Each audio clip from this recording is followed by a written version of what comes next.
Hey, this is Sarah, and I thought it would be fun to bring you along on my grocery store trip. We're going to go pick out some of my favorite healthy foods. And my cute little daughter, Odessa, she's so good at the grocery store, she's going to join us. So I want to show you just some of my favorite items that I always pick up.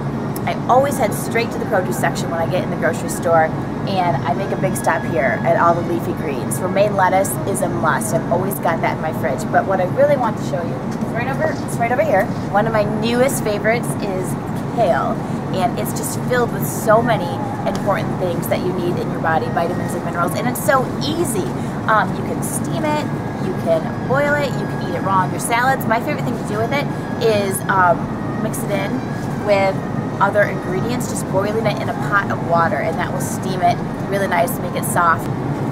I also love beets. So here's the thing, I used to always get beets out of a can and throw those on my salad. I thought that was great. But once I started eating beets directly out of the produce section, you notice a difference. They're way healthier for you than a can. So what I like to do is just peel off the skin. You can cube them up, you can slice them however you want to do it. You can cook them, you can eat them raw. They're great on top of a salad, and they're great for your cardiovascular health. And just a tip, you're probably going to want to wear a pair of like rubber gloves or something while you're trying to cook the beets, or else your fingers will be purple for a really long time.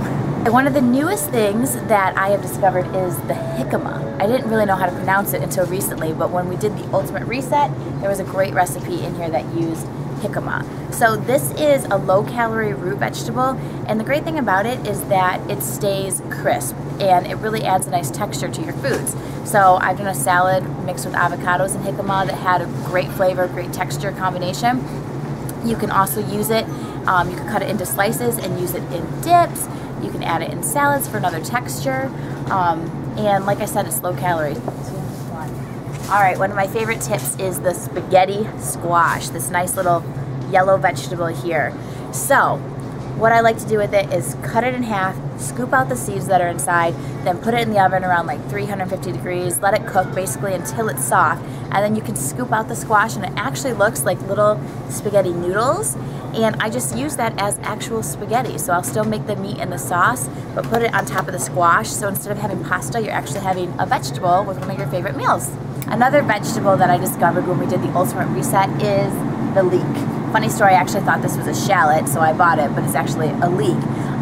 But I turned out to really like it. So a leek is kind of like an onion, but a lot milder, and it's actually a little bit easier to digest. And some great things about it is it has folic acid, calcium, lots of fiber, and it adds a nice subtle flavor, onion flavor, to your recipes without being too strong. And they're pretty easy to cook. I just slice them up, throw them in a pan, saute them. And one of my favorite side dishes ever is sweet potato, also known as a yam. If you're looking for them and can't find the sign sweet potato, it might be under yam. So this is a great substitute versus the traditional baked potato. A sweet potato is a superfood. It's filled with so many great foods, or so many great minerals and vitamins, including beta-carotene. And you can just put them in some hot water and get them nice and soft, and then a great topping could be some cinnamon, or sometimes I like to do some Greek yogurt instead of slathering on the butter like you would your traditional potato. So I like to stick to the perimeter of the grocery store, and our next stop is the meat section. Some of my favorite things to grab are fish, of course. Any kind of fish is great, but then I also do ground turkey or a ground chicken. The spaghetti recipe I was talking about earlier, that's awesome to use this kind of meat. And then of course I love to pick up chicken. It's always great for the main dish in an entree, topping on a salad, putting in a wrap. Great staples to have in your freezer. We're still on the perimeter of the grocery store, and now we're in the dairy section. So usually when I'm here, I'll grab like a fat-free milk or an organic milk, but one of my favorites is almond milk.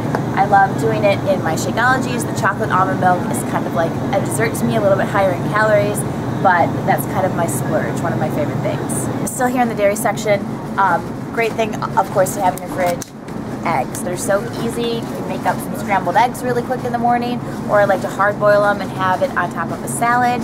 I love to get them from farmers locally, but when that's not available, I just pick them up at my grocery store.